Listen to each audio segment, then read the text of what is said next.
Assalamualaikum warahmatullahi wabarakatuh.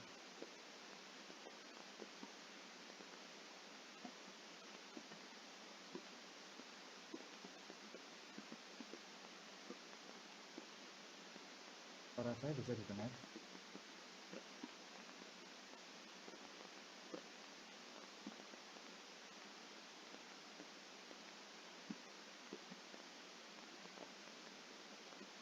Halo?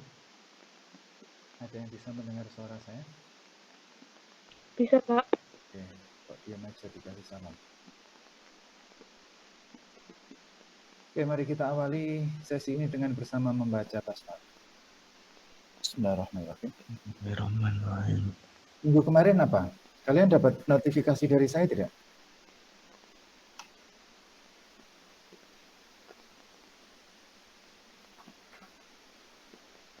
Tidak, Pak.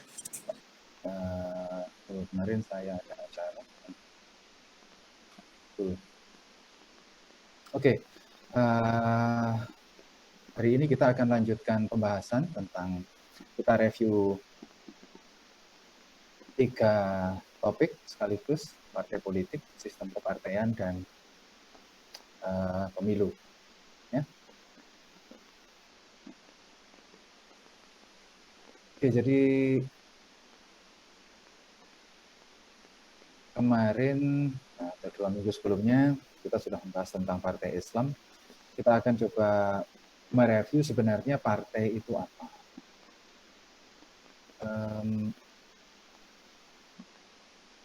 Oke, jadi partai politik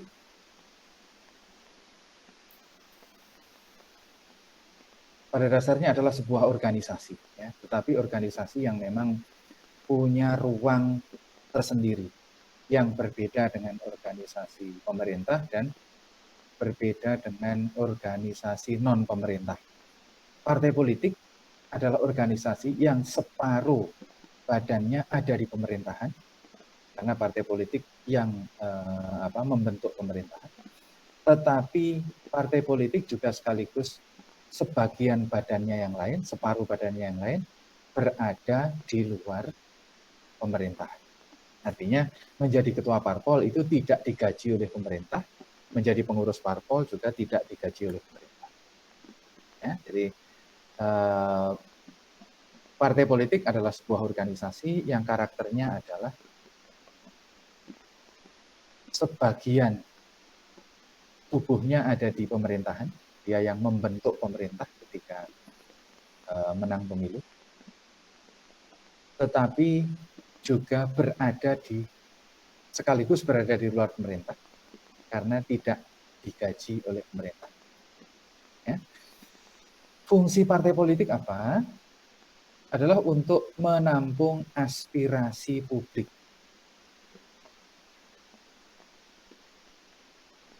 Sebagaimana kita tahu, dasar demokrasi adalah pemerintahan oleh rakyat. Bagaimana cara rakyat memerintah sebuah negara? Tentu tidak mungkin secara langsung. Karena rakyat di sebuah negara jumlahnya sangat banyak, keinginannya sangat bermacam-macam. Oleh karena itu, upaya untuk menyatukan berbagai pendapat yang bermacam-macam itu menjadi satu kesatuan yang bisa dijalankan tanpa menghilangkan hak masyarakat atau hak warga negara. Ya. Jadi partai politik adalah jalan tengah atau mekanisme bagaimana mengumpulkan pendapat masyarakat dalam satu format yang bisa dijalankan ya, tanpa menghilangkan hak dari masyarakat atau dari warga negara untuk punya pendapat. Sehingga partai politik itu basisnya adalah cleavage. Ya. Partai politik harus punya basis, entah itu basis ideologi atau basis massa,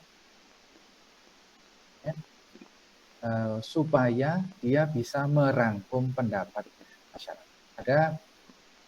Dan labelnya adalah ideologi.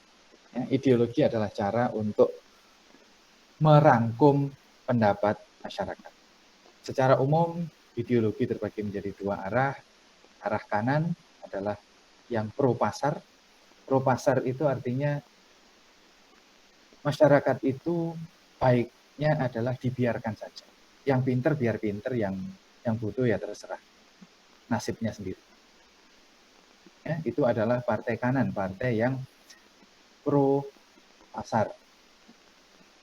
Karena toh orang pinter dan orang tidak pinter itu kan pada akhirnya adalah hasil usaha sendiri. Sementara partai kiri adalah partai yang pro negara. Ya, pro negara yang mendorong negara untuk memperhatikan nasib orang-orang yang tidak pinter, nasib orang-orang yang tidak kaya, nasib orang-orang yang tidak berdaya. Itu untuk dikelola oleh negara. Sehingga masyarakat itu nanti akan otomatis terpilah. Masyarakat yang kelasnya menengah ke atas pasti akan cenderung partai kanan. Masyarakat yang menengah ke bawah cenderung partai kiri. Itu hanya bisa dilakukan oleh partai politik, yaitu menampung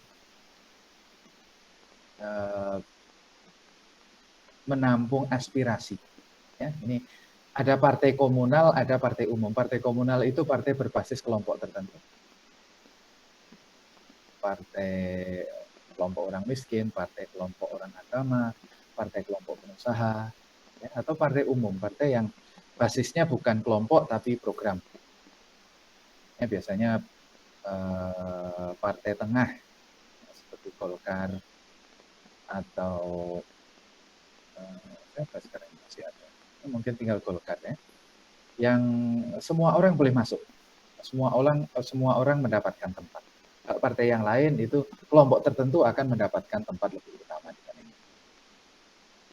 Oke, yang kedua, tujuan partai politik setelah mengumpulkan pendapat tadi ya, kemudian mempertarungkan kepentingan kelompok.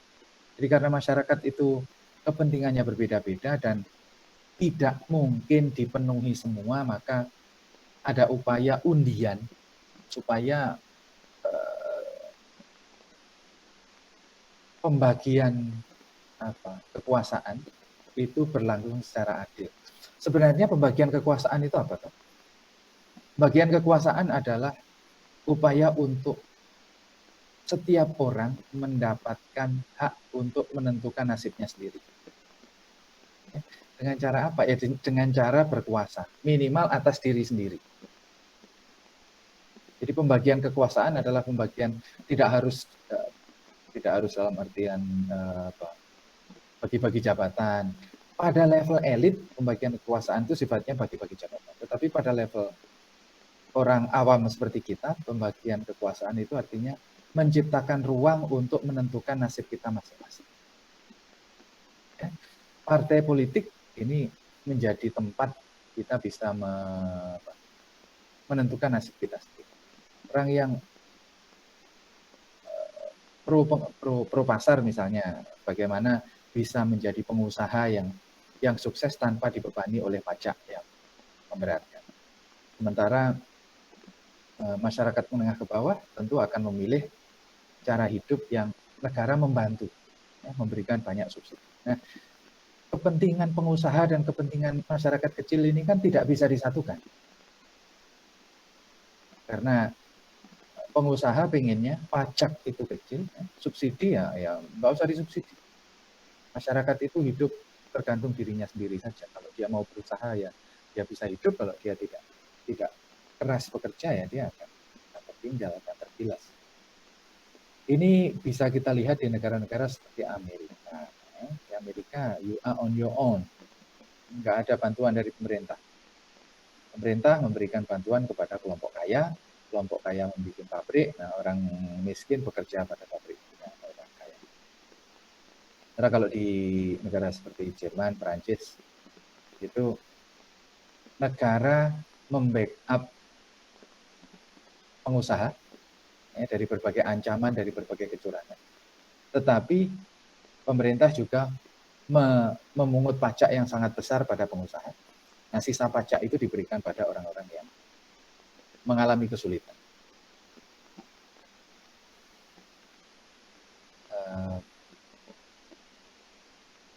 Jadi karena kepentingannya berbeda, maka dipertarungkan di dalam pemilu. Pemilu itu menjadi kontes di mana berbagai kepentingan diadu. Ya. Dalam konteks ini kemudian di Indonesia kita punya partai nasional, partai yang ada di mana-mana. Yang kedua adalah partai lokal, partai yang hanya ada di tempat tertentu. Kita punya di Aceh, ya. Aceh itu ada partai lokal. Partai yang hanya ada di Aceh. Ada partai GAM, partai Aceh. Itu karena Aceh adalah daerah istimewa. Sama juga dengan Jogja, itu daerah istimewa. Tidak ada pemilu untuk gubernur. Sama-sama istimewa, tapi keistimewaannya berbeda. Yang berikutnya, partai politik adalah sarana untuk membentuk pemerintahan. Ya, jadi ada 3 tahap ini fungsi partai politik. Yang pertama, merangkum kepentingan publik melalui ideologi tertentu. Jadi belajar ideologi politik itu penting untuk memahami bagaimana masyarakat menyalurkan aspirasinya. Jadi masyarakat bisa menyalurkan aspirasi, kita itu boleh milih berdasarkan pilihan yang disediakan.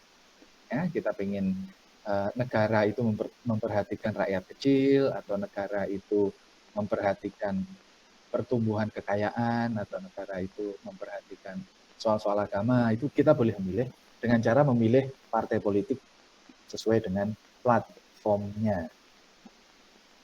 Ya. Kemudian yang kedua, tugas partai politik setelah punya anggota, punya pemilih, atau punya simpatisan, ya ikut pemilu. Di Indonesia 5 tahun sekali, ada pemilu, nanti kita bahas di belakang ya, untuk mengikuti pemilu. Lalu setelah pemilu selesai, partai politik berhak, yang menang partai politik berhak untuk membentuk kabinet. Nah, kadangkala partai politik itu menangnya tipis, ya, sehingga dia tidak pede untuk membentuk kabinet sendiri. Karena kalau seorang diri, temannya di DPR itu tidak banyak. Ya, jadi setelah pemilu kan ada yang menang, ada yang tidak menang, ada yang kalah. Nah, menang tidak menang itu dilihat dari apa? Dari jumlah anggota dewan yang terpilih. Ya. Ada 2 hitungan. Pertama hitungan suara, kemudian yang kedua jumlah anggota DPR yang terpilih. Karena tidak serta-merta jumlah pemilih itu otomatis mencerminkan jumlah kursi. Karena harga kursi itu di daerah yang berbeda harganya berbeda. Ya. Di Jawa untuk bisa mendapatkan satu perwakilan DPR pusat maupun daerah itu mensyaratkan suara yang lebih banyak dibanding Sumatera, Kalimantan, Sulawesi atau bahkan Papua. Nah, sehingga partai-partai yang menang di Jawa, PDIP, PKB, itu 2 partai yang basisnya Jawa. Itu meskipun pemilihnya banyak, kursinya relatif sedikit. Tetapi partai-partai yang basisnya luar Jawa, ya, ada PAN, ada Demokrat, itu meskipun pemilihnya tidak terlalu banyak, tapi kursinya bisa cukup banyak. Karena kalau di Sumatera, Kalimantan, Sulawesi itu harga kursi itu lebih sedikit. Jadi misalnya kalau di Jawa karena jumlah kepadatan penduduknya tinggi, ya, maka satu kabupaten itu bisa berisi ratusan ribu orang bahkan jutaan. Ya. Satu kabupaten bisa berisi 1 juta lebih. Sementara kalau di Kalimantan atau di Sulawesi satu kabupaten tidak sampai 1 juta, banyak kabupaten yang penduduknya kurang dari 1 juta. Sehingga kalau di Jawa untuk bisa mendapatkan 1 kursi, seorang calon anggota DPR harus bisa mendapatkan minimal dalam hitungan ratusan ribu. Ya, harga 1 kursi itu adalah 100.000 pemilih atau lebih. Sementara kalau di luar Jawa, hitungannya adalah puluhan ribu. Mungkin hanya 20-30 ribu itu sudah bisa terpilih menjadi anggota DPR. Nah, ini adalah strategi partai yang nanti PDI dan PKB itu sebenarnya pemilihnya sangat banyak. Tapi karena dia basisnya adalah Jawa, ya, partai Jawa, maka jumlah anggota DPR-nya tidak terlalu banyak dibandingkan dengan yang di luar Jawa. Ya. Nah, kemudian karena banyak partai itu tidak pede ketika menang, maka dia mengajak koalisi. Ya, sebenarnya dia bisa membangun kabinet itu sendiri. Misalnya kemarin Jokowi dipilih dicalonkan oleh PDIP menjadi presiden. PDIP seingat saya tidak berkoalisi. PDIP berkoalisi ya. Padahal PDIP pemenang pemilu, tapi karena dia tidak yakin maka dia berkoalisi. Dia berkoalisi dengan PKB. Koalisi PKB-PDIP sebenarnya secara ideologi mudah dipahami ya, meskipun satu abangan satu santri, tapi sama-sama berbasis Jawa. Itu partai berbasis Jawa sehingga karakternya pada kebijakan cenderung sama. Dan itu terjadi sejak Orde Lama.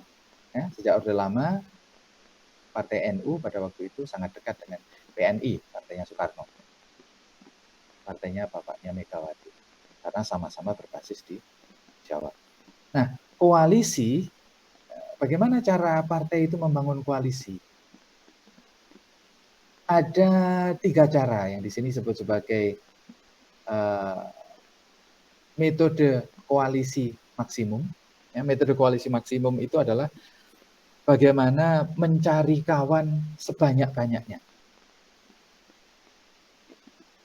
Yaitu dengan merangkul sebanyak mungkin partai politik atau perwakilan partai politik. Sejak zamannya Presiden SBY, kemudian zamannya Presiden Jokowi, itu karakternya adalah koalisi maksimum. Bagaimana menggeret atau mengajak perwakilan sebanyak mungkin parpol masuk ke kabinet. Nah, ini tentu ada kelebihan dan kekurangannya. Kelebihannya adalah temannya banyak. Untuk apa temannya banyak? Supaya program pemerintah tidak banyak yang memprotes, tidak banyak yang menghalangi, dan lebih banyak yang mendukung di anggota DPR. Karena setiap program pemerintah itu harus mendapatkan persetujuan DPR. Nah, tidak semua program pemerintah itu disukai oleh masyarakat. Tidak semua program pemerintah itu bisa dinikmati secara langsung manfaatnya. Ya, banyak program-program jangka panjang yang pemerintah mengeluarkan uang, tapi uang ini untuk apa, manfaatnya kemana, gitu. Itu sering membuat masyarakat protes. Ya. Kalau masyarakat sampai protes, maka itu bisa dimanfaatkan oleh partai oposisi untuk mengganjal program pemerintah. Untuk apa partai oposisi mengganjal program pemerintah? Supaya pemerintah nggak bisa jalan. Kalau pemerintah, mengapa partai oposisi ingin pemerintah tidak bisa jalan? Ya karena kalau pemerintah tidak maksimal kerjanya, masyarakat nanti pemilu depan tidak lagi memilih partai yang sekarang, tapi memilih partai oposisi.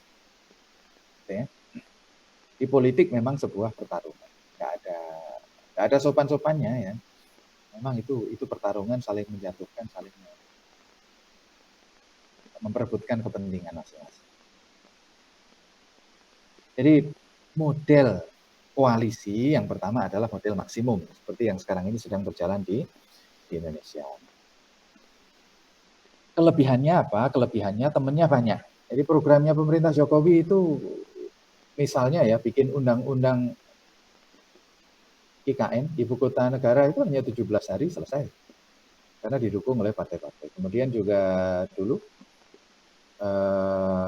Undang-Undang Cipta Kerja itu, Undang-Undang Cilaka, Cipta Lapangan Kerja itu juga hanya beberapa minggu sudah selesai. Karena pendukung presiden di DPR sangat banyak. Tetapi di Indonesia kekuatan masyarakat sipil juga relatif kuat sehingga bisa memprotes macam-macam. Lalu kelemahannya apa? Nah, setiap pilihan pasti punya kelebihan.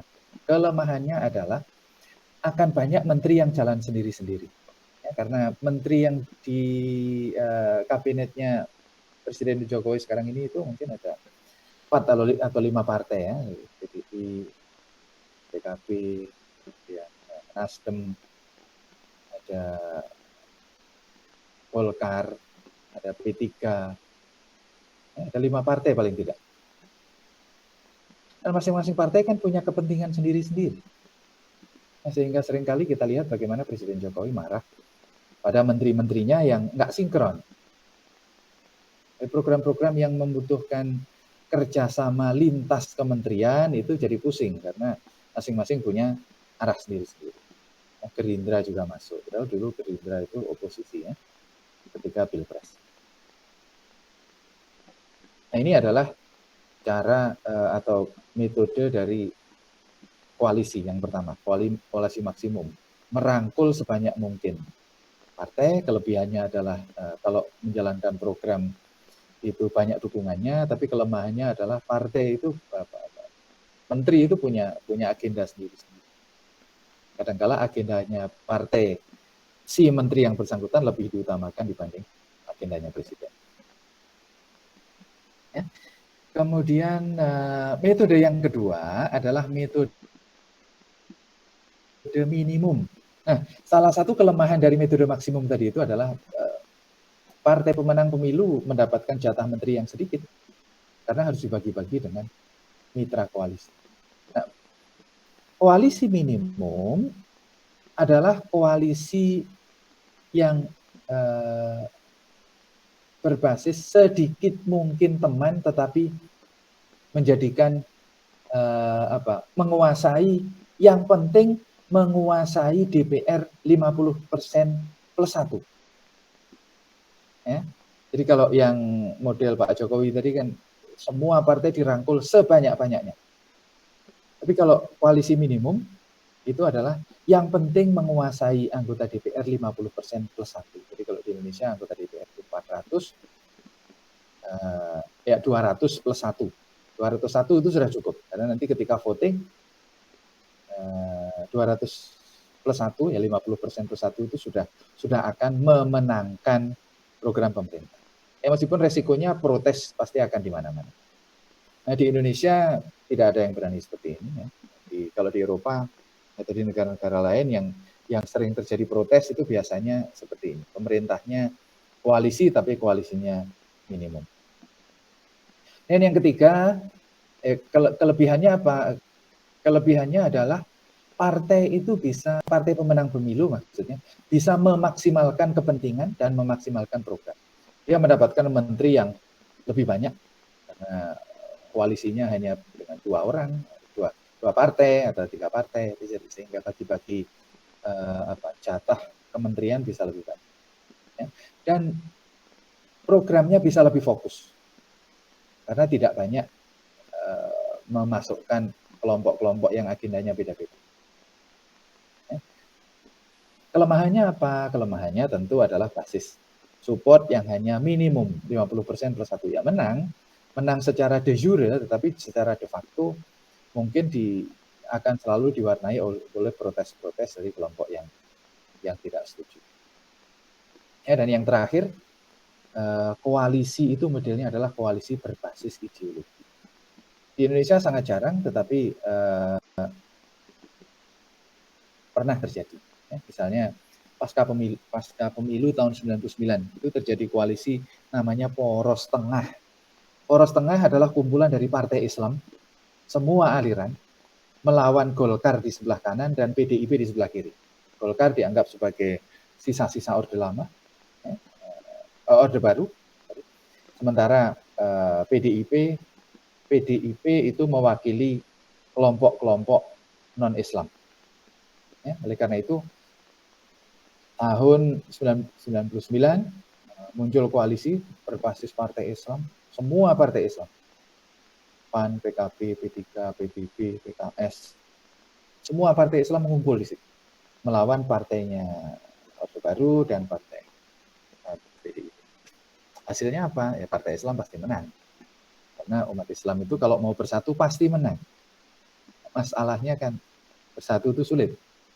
Jangankan untuk politik, untuk menyatukan menyatukan hari puasa dan hari raya aja nggak bisa, ya? Apalagi menyatukan partai politik. Itu adalah koalisi ideologi. Koalisi ideologi adalah koalisi yang dibangun berbasis kesamaan ideologi. PKS dengan Gerindra misalnya ketika pilihan presiden kemarin itu ya meskipun satu sekuler satu religius tapi mereka sama-sama ultranasionalis, partai yang sangat kanan sekali, anti asing, ya, kelompok anti asing.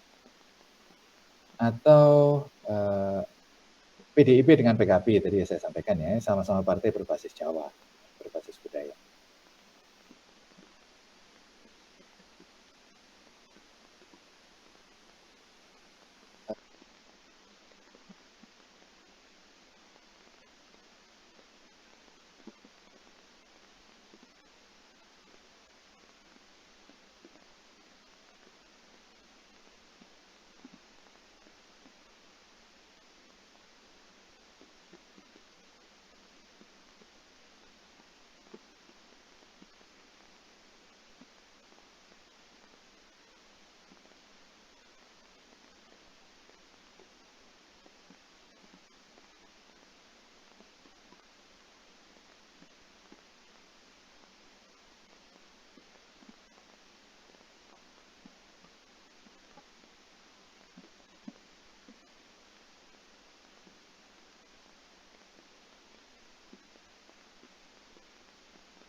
Oke, saya lanjut.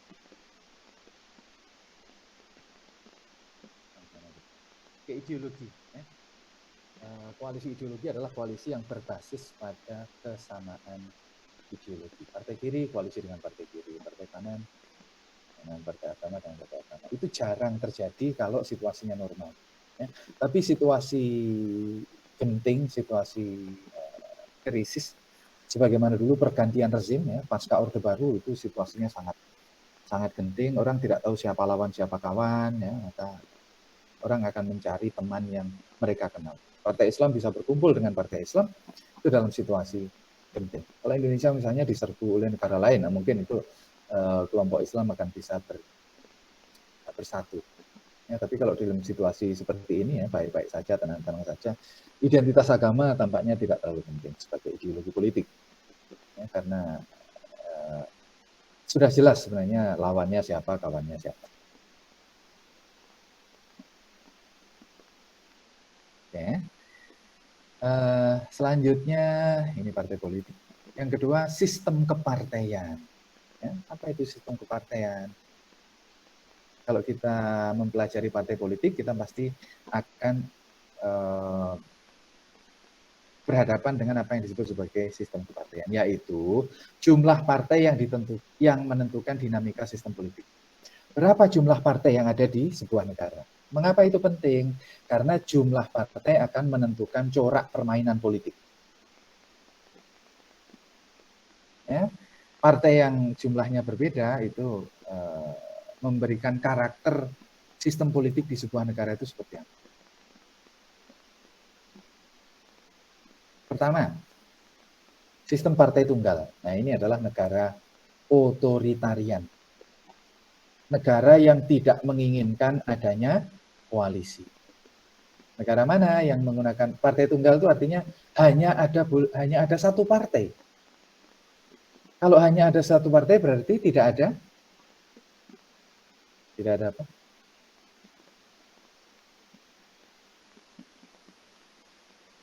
Tidak ada pemilu. Ada partai tapi tidak ada pemilu. Jadi lucu. Nah, untuk apa pemilu kalau partainya hanya satu?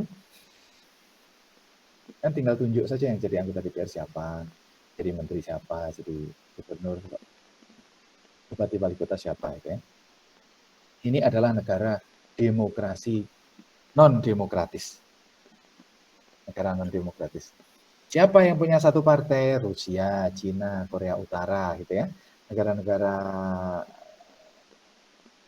Negara-negara otoritarian, negara-negara komunis itu partainya hanya satu. Jadi kalau hanya ada satu partai berarti tidak ada demokrasi, tidak ada kebebasan politik. Semuanya harus nurut, semuanya harus ngikut apa kata pemimpin partai. Karena dia tidak dipilih. Dia bisa berbicara apa saja karena tidak harus bertanggung jawab pada siapapun. Ini adalah partai tunggal komunis. Kemudian yang kedua, partai dominan. Nah, berbeda tapi mirip dengan partai tunggal. Partai dominan itu jumlah partainya banyak, tapi yang menang hanya itu saja. Ya. Karena ada satu partai yang besarnya berlebihan sehingga partai lain nggak mungkin menang. Nah, ini biasanya ada di negara-negara demokrasi semu. Ada demokrasi, tapi demokrasinya itu ya yang sebenarnya itu partai tunggal, tetapi supaya ada nuansa demokrasinya, maka dibuatlah partai aksesoris, partai penggembira. Partai kecil-kecil diberi ruang untuk ikut pemilu, tapi tidak diberi ruang untuk menang. Itu zaman Orde Baru di Indonesia, misalnya. Kalau sekarang ya di negara-negara Timur Tengah, rata-rata negara-negara Timur Tengah itu ada pemilu, tapi pemenang pemilunya nggak ganti-ganti. Ya, yang menang itu saja. Karena memang demokrasi itu tidak sungguh-sungguh. Di Afrika juga masih banyak yang seperti itu. Jadi kalau di Eropa, Amerika Utara, Australia, New Zealand itu sudah tidak ada. Partai banyak, tapi yang selalu menang hanya satu, itu artinya demokrasinya sempit. Kemudian ada sistem dua partai. Nah, sistem dua partai ini biasanya negara-negara demokrasi maju. Inggris, Amerika, Australia, sistem parlementer. Nah, tidak hanya sistem parlementer. Inggris, Australia itu parlementer, Amerika itu sistem presidensial, tapi partainya hanya dua. Kalau di Amerika hanya ada partai Demokrat yang cenderung ke kiri dan partai Republikan yang cenderung ke kanan. Kalau di Inggris itu ada partai konservatif yang cenderung ke kanan dan partai buruh yang cenderung ke kiri. Di Australia ada partai buruh dan juga partai konservatif. Jadi dua partai ini biasanya tidak terpaut banyak. Ya. Mereka bisa menang silih berganti. Misalnya di Amerika ya. Ketika saya di Amerika kemarin tahun 2020, saya masuk ke Amerika presidennya Donald Trump, saya keluar dari Amerika presidennya Joe Biden. Itu dari dua partai yang berbeda, yang ya silih berganti antara Partai Demokrat dan Partai Republikan.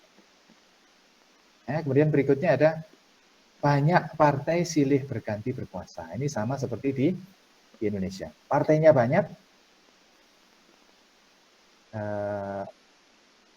yang menang silih berganti. Golkar pernah jadi presiden, lalu PDIP pernah jadi presiden, PKB pernah jadi presiden, Demokrat pernah jadi presiden. Ya, partainya banyak dan silih ganti berkuasa. Dan yang terakhir, ini ada sebuah kategori yang sebenarnya agak berbeda dengan yang di atas, tapi sering disebutkan oleh pengkaji partai politik, yaitu partai kartel. Ya. Sistem partai kartel itu lebih kepada kinerjanya. Kalau normalnya sistem partai politik itu adalah mewakili kelompok-kelompok yang berbeda dengan menggunakan ideologi yang berbeda-beda. Jadi partai politik adalah alat untuk merangkum kepentingan dari kelompok-kelompok yang berbeda ya dari di atas fungsi partai politik. Sehingga ketika pemilu mereka bersaing, pasca pemilu mereka bersaing. Tetapi ada sistem partai kartel di mana partai itu hanya semu saja. Sebenarnya partai itu hanya untuk mengelabui publik seolah-olah mereka membela kepentingan yang berbeda-beda, tapi setelah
bisa lanjut.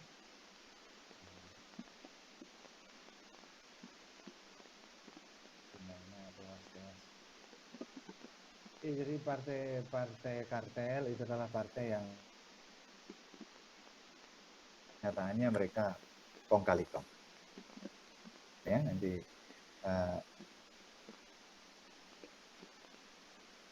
itu di Indonesia diindikasikan sebenarnya yang terjadi adalah partai kartel karena partai apapun mau masuk ke pemerintahan. Ya, sehingga sebenarnya upaya untuk kemudian juga salah satu ciri dari keberadaan partai kartel adalah banyaknya politisi kutu loncat, pindah partai ini, pindah partai itu, pindah partai yang ideologinya beda-beda. Ya, dari partai pro rakyat kecil, pindah partai pro pengusaha, sehingga dia tidak punya pendirian. Itu adalah karakter dari partai kartel. Ya, ini sistem kepartaian. Sekarang pemilihan umum. Di partai politik salah satu fungsinya adalah membentuk pemerintahan setelah mengikuti pemilihan umum atau melalui pemilihan umum. Jadi pemilihan umum itu adalah sebuah mekanisme untuk menyalurkan aspirasi rakyat dalam mengatur negara. Negara itu maunya seperti apa toh rakyat ini. Nah, itu dibuatkan wadah-wadah supaya masyarakat saling bersaing ya, dengan cara damai, dengan cara yang terbuka, fair, melalui bergabung dengan partai politik, melalui memilih partai politik. Di dalam sistem pemilu itu ada beberapa model ya. Kalau di Indonesia ada pemilihan legislatif, pemilihan presiden, pemilihan kepala daerah, ini sifatnya langsung.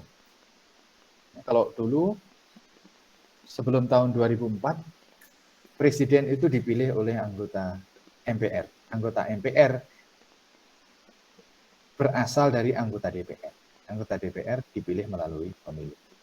Ya, jadi kalau dulu pemilu itu kita memilih anggota DPR membentuk MPR, MPR yang mengangkat presiden atau memilih presiden. Tapi pasca 2004, pemilihan legislatif berjalan sendiri, lalu ada pemilihan presiden secara langsung. Untuk apa pemilihan presiden dipisahkan? Supaya presiden tidak takut dengan anggota DPR.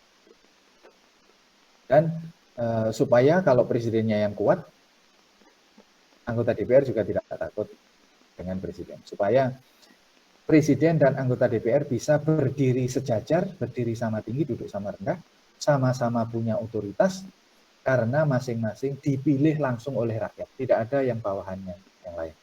Ya, itu akan membuat anggota DPR lebih akuntabel, presiden juga lebih akuntabel. Tapi kalau yang satu dipilih yang lain, maka yang satu akan punya posisi lebih tinggi dan kemungkinan bisa menekan secara politik. Sama seperti zaman Orde Baru, ketika pemerintah terlalu kuat, maka anggota DPR itu ya hanya rubber stamp saja. Anggota DPR itu stempel saja. Nah, kalau kalian lihat ingat lagunya Iwan Fals ya, tentang wakil rakyat itu hanya nyanyian lagu setuju. Jadi, apakah Bapak Ibu setuju? Setuju, gitu saja, yang penting dapat amplop. Ya. Tetapi ketika presiden dipilih langsung, DPR dipilih langsung, masing-masing berhadapan dengan konstituen, masing-masing berhadapan dengan pemilihnya.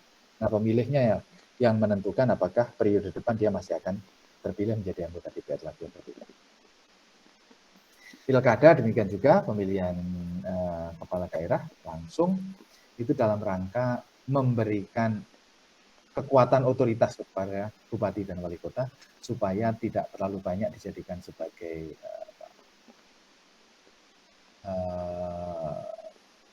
medan pertarungan dari partai politik di daerah. Partai politik mewakili aspirasi masyarakat boleh, tetapi tidak bisa mengintervensi program pemerintah karena pemerintah dipilih langsung oleh rakyat. Nah, sistem pemilu, pemilihan umum itu diselenggarakan oleh lembaga namanya KPU, Komisi Pemilihan Umum. Ya, KPU yang menjalankan pemilu.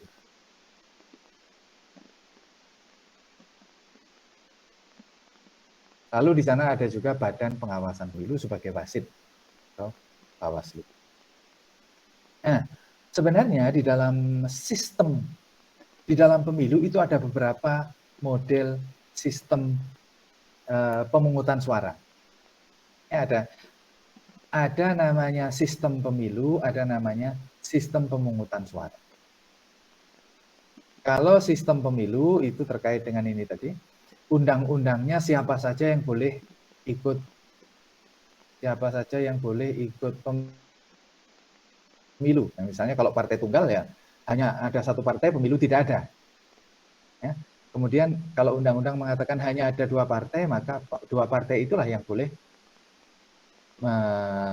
mengikuti pemilu. Nanti kalau undang-undang mengatakan semua orang boleh membentuk partai, siapapun boleh membentuk partai dengan syarat minimal sekian. Nah, itu. Karena pada tahun 1955, ya kira-kira 70 tahun yang lalu, Indonesia pernah menyelenggarakan pemilu yang pertama itu pesertanya macam-macam. Ada pesertanya organisasi, ada pesertanya keluarga, ada pesertanya individu. Jadi bukan parpol. Individu mencalonkan diri sebagai rakyat. Ada sekelompok keluarga tertentu ya, terah atau bani keluarga tertentu itu karena merasa anggota baninya banyak. Lalu ada paguyuban Pamong Praja Yogyakarta, Abdi Dalem Yogyakarta, itu semuanya boleh mengikuti. Tapi kalau sekarang yang boleh ikut pemilu hanya partai politik, dan syarat untuk mendirikan partai politik itu sangat sulit. Harus punya perwakilan di 75% jumlah provinsi, dan di masing-masing provinsi yang ada perwakilannya itu memiliki perwakilan 75% di masing-masing kabupaten. Sehingga syaratnya sangat tidak mudah. Meskipun terbuka, semua orang boleh membuat parpol, tetapi syaratnya sangat-sangat sulit. Itu adalah sistem pemilu. Berapa partai yang boleh ikut? Tetapi di dalam sistem pemilu itu ada sistem pemungutan suara. Nah, jadi berbeda. Voting system dengan electoral system itu beda. Sistem pemungutan suara itu mengatur bagaimana suara ditransfer menjadi wakil rakyat, menjadi kursi di DPR. Bagaimana cara memilih anggota DPR? Ada yang modelnya adalah berbasis partai. First past the post. Winner takes all. Ya, siapa yang menang, dia mengambil semuanya. Jadi misalnya begini. Provinsi Yogyakarta itu ada 5 kabupaten. 4 kabupaten, 1 kota. Kalau sistem winner takes all, pemenang mengambil semuanya, maka suara mayoritas, partai apa yang mayoritas, dia memenangkan seluruh kursi. Yang koalisi melongo, nggak dapat apa-apa. Jadi katakanlah kalau di Bantul, partai PDIP memenangkan suara 30%, sementara partai yang lain tidak sampai 30%, maka seluruh kursi diambil oleh partai pemenang, partai PDIP. Yang lain nggak dapat. Yang lain berebut di kabupaten yang lain. Nanti di kabupaten yang lain, pemenangnya partai yang lain, maka dia mendapatkan semuanya. Itu namanya winner take all, sistem distrik. Tetapi di Indonesia, sistemnya adalah sistem plural. Ya. Tidak, katakanlah tadi di Bantul partai PDI menang 30%, lalu PKB 25%, lalu Gerindra 15%. Maka masing-masing akan dihitung berdasarkan prosentasenya. Ya, PDIP 30%, 30% dari berapa kursi, nah, dia dapat itu. Nanti partai siapa dapat berapa, sehingga di dalam satu kabupaten jumlah anggota DPR itu beragam. Ya, dalam satu dapil jumlah anggota DPR itu beragam. Tapi kalau di Amerika satu distrik ya, hanya ada satu partai yang menang. Karena tidak didasarkan pada bagi-bagi hasil, tetapi winner take all, pemenang mendapatkan semuanya. Ya. Sementara nanti ada sistem lagi, itu kaitannya dengan apakah pemilih itu memilih calon, gambar calon, atau memilih gambar partai. Nah, kalau memilih gambar calon, mencoblos gambar calon, maka partai tidak bisa banyak ikut campur. Partai tetap bisa bermain dengan cara punya otoritas siapa yang diletakkan paling tinggi. Jadi kalau biasanya di dalam pemilu kan satu partai memiliki lebih dari satu calon. Nah, urutan calon itu yang menentukan partai. Siapa urutan pertama, siapa urutan kedua. Tetapi belum tentu urutan pertama itu mendapatkan suara paling banyak kalau yang dicoblos adalah calonnya. Karena bisa jadi yang dipilih partai itu adalah orang yang petinggi partai, padahal dia orang yang tidak populer. Sementara yang nomor 2, nomor 3 itu bukan orang partai, tapi artis lebih terkenal misalnya gitu. Tetapi kalau sistem yang lain adalah mencoblos gambar partai. Nanti suaranya masuk partai yang akan memberikan suara itu kepada siapa, dan orang yang siapa yang akan menjadi anggota DPR itu ditentukan oleh partai. Ya, itu perbedaan antara sistem pemilu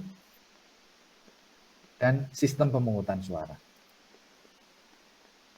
Nah, dari sinilah kemudian ada namanya, tadi kan semuanya yang saya ceritakan tadi itu diatur di dalam undang-undang pemilu. Ya, undang-undang pemilu itu sudah berada, sistem pemilunya seperti apa, sistem pemilihannya seperti apa. Mengapa undang-undang itu penting? Karena anggota DPR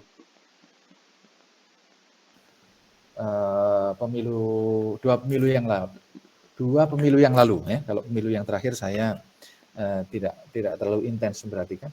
2 pemilu yang lalu itu seorang anggota DPR untuk bisa terpilih yang paling banyak mengeluarkan biaya itu 5 miliar. 4 lebih ya, 4 miliar lebih. Sementara anggota DPR yang paling sedikit mengeluarkan biaya itu hanya 500.000. Jadi kalau itu diadu head to head ya tentu nggak akan menang, nggak akan fair. Oleh karena itu perlu diatur bagaimana tingkat kekayaan itu tidak serta-merta menjadikan seorang menang. Banyak orang yang hanya mengeluarkan puluhan juta itu bisa terpilih karena dia berkoalisi dengan masyarakat, dengan ormas, dengan kelompok-kelompok. Tapi banyak juga yang habisnya itu 3 miliar. Saya kenal orang yang sudah habis 3 miliar tetap nggak terpilih. Ya. Undang-undang pemilu kemudian menetapkan dapil, daerah pemilihan. Daerah pemilihan itu adalah tempat untuk menentukan berapa jumlah anggota DPR yang ada di situ. Basis dari masing-masing anggota DPR. Biasanya dapil kalau untuk nasional itu di karesidenan, ya, sekumpulan kabupaten atau kota. Kalau Jogja itu ya 5 ini. Kalau di tempat lain, misalnya Banyumas itu ada beberapa kabupaten. Atau di Semarang dan sekitarnya. Surakarta itu Surakarta dan sekitarnya. Ya, daerah pemilihan inilah yang nanti akan diperebutkan. Nah, kalau menggunakan sistem pemenang mendapatkan semua, tadi itu winner take all, maka satu dapil itu siapa yang suaranya paling banyak dia akan menerima semua kursi, ya, semua perwakilan. Tapi kalau sistem plural, maka diambil berdasarkan prosentasenya. Karena satu dapil biasanya lebih dari satu kursi, 3-4 kursi. Berikutnya, setelah dapil ditentukan, maka diadakanlah pemilihan legislatif. Ya, kalau dapil itu sifatnya legislatif. Kalau pemilihan presiden, pemilihan pilkada itu nggak ada dapilnya, semuanya. Karena hanya satu kursi yang dipilih. Maka dilakukanlah pemilu. Ya, di situ banyak calon ini memperebutkan suara masyarakat. Nah, setelah itu dihitung suaranya. Ada quick count, ada real count. Kalau quick count itu hitungan sampling, ya, menggunakan statistik untuk diberitahukan pada masyarakat. Tapi yang dihitung itu bukan quick count, tapi real count. Dihitung. Nah, kalau hitungan itu sudah dianggap oke, maka itu diumumkan siapa pemenangnya. Tetapi kalau ada partai yang merasa terjadi kecurangan di dalam penghitungan, terjadi ketidakcocokan antara hitungan panitia dan hitungannya sendiri, karena setiap partai, setiap anggota DPR itu pasti punya tim penghitung. Bukan hanya tim kampanye ya, tapi juga tim penghitung berapa suara yang didapat. Karena kalau tidak nanti suara itu bisa mengalir kemana-mana. Maka dilakukanlah gugatan ke Mahkamah Konstitusi. Jadi fungsi Mahkamah Konstitusi itu dua, yaitu menguji materi undang-undang berdasarkan Undang-Undang Dasar. Apakah ada undang-undang seperti kemarin, Undang-Undang Cipta Kerja, masyarakat menganggap itu bertentangan dengan Undang-Undang Dasar, maka direview atau diuji oleh Mahkamah Konstitusi. Yang kedua, fungsi Mahkamah Konstitusi adalah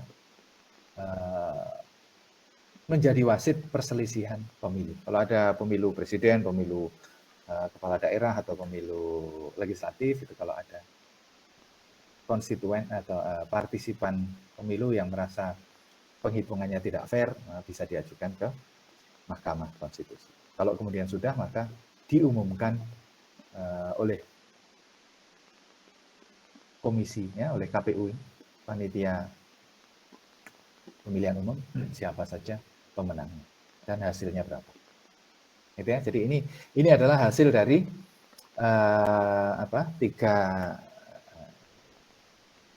tiga topik tadi itu ya. Ada partai politik. Fungsi partai politik adalah merangkum kepentingan masyarakat, menyalurkan aspirasi politik masyarakat. kemudian partai politik itu ada berapa, itu menjadi apa yang disebut sebagai sistem kepartaian. Sistem kepartaian menentukan corak persaingan politik sekaligus corak demokrasi. Kalau sistem partainya hanya ada satu, tentu tidak demokratis karena tidak mungkin ada alternatif. Kalau partainya banyak tapi yang dominan satu, itu biasanya sudah demokrasinya semu. Sementara partai yang sistem politik yang demokratis adalah terbukanya kemenangan untuk banyak partai. Ya, ada kebebasan partai untuk berjuang, mendapatkan simpati masyarakat, mendapatkan pengikut, dan memenangkan pemilu. Kemudian setelah partai ikut pemilu, ya ini tadi ya, pemilunya seperti ini. Pemilu itu diawali dengan pembentukan undang-undang, lalu dibentuklah komisi pemilihan umum dan Bawaslu. Bawaslu itu mengawali proses ya, mengawal proses. Selama proses pemilu, misalnya kampanye tidak boleh ngajak anak-anak, kampanye tidak boleh pakai amplop, gitu ya. Itu teorinya begitu. Lalu ditentukan dapil, ada berapa dapil. Setelah dapilnya ditentukan, berapa jumlah anggota DPR yang akan terpilih, maka dilakukan pemilu. Ya, pemilu itu 1 kali. Siapa yang sesuai nanti dihitung ya, ada hitung-hitungan. Kalau cocok ya diserahkan ke komisi pemilu, ya, KPU. Kalau merasa ada yang tidak cocok, dibawa ke Mahkamah Konstitusi. Dan sebenarnya yang perselisihan pemilu itu sangat tinggi. Jadi di Indonesia sudah pernah dilakukan pemilihan anggota DPR dan anggota kepala daerah itu sebanyak 1.200 kali. Dari 1.200 kali itu 800 diantaranya diputuskan oleh Mahkamah Konstitusi. Jadi ada kira-kira 80-an% pemilu itu berujung sengketa. Ya, apalagi pilkada. Pilkada itu 80% lebih berujung sengketa dan diputuskan bukan di tempat pencoblosan tapi diputuskan oleh Mahkamah Konstitusi. Karena di Indonesia pertarungan politiknya masih belum bersih, ya. Penggunaan money politik itu masih sangat marak. Demikian, mudah-mudahan bisa dipahami. Silahkan kalau ada yang perlu ditanyakan.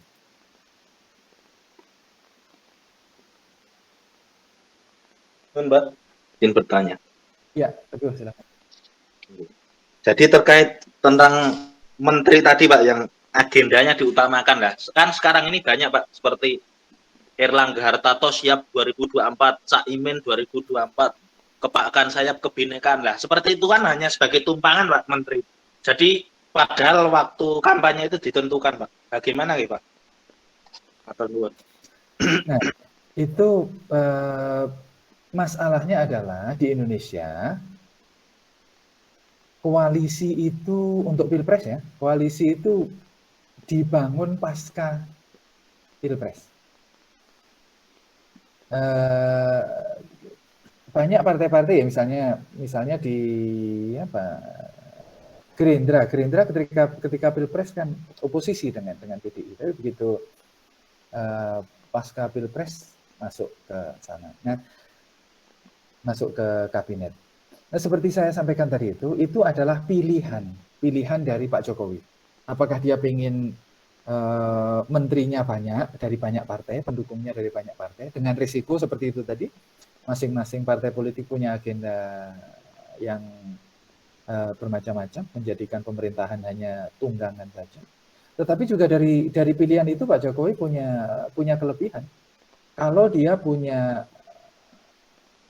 program, kalau dia punya program di DPR, ya di DPR itu pendukungnya akan sangat kuat. Jadi program-program pemerintah sangat sulit diprotes karena pendukungnya banyak. Tetapi juga kelemahannya menteri itu hanya dijadikan kendaraan dari berbagai parpol untuk kepentingan mereka masing-masing. Ya, menurut saya itu pilihan, ya pilihan kebijakan dari presiden. Dan kita bisa tahu kelebihan dan kekurangannya. Begitu saja. Nah, kalau apa yang mesti kita lakukan ya nggak ada yang bisa kita lakukan. Kecuali kita kemudian membuat penyadaran kepada masyarakat.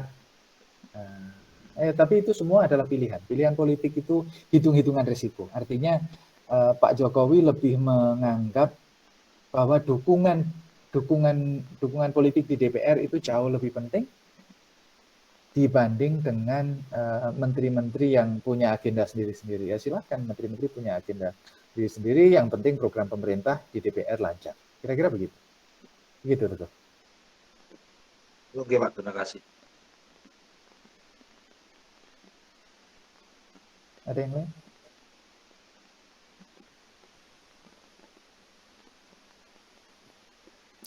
Oke, mudah-mudahan bisa dipahami. Kalau tidak ada, mari kita akhiri dengan hamdalah. Alhamdulillahirrahmanirrahim. Terima kasih. Kita ketemu lagi kesempatan berikutnya. Assalamualaikum warahmatullahi wabarakatuh.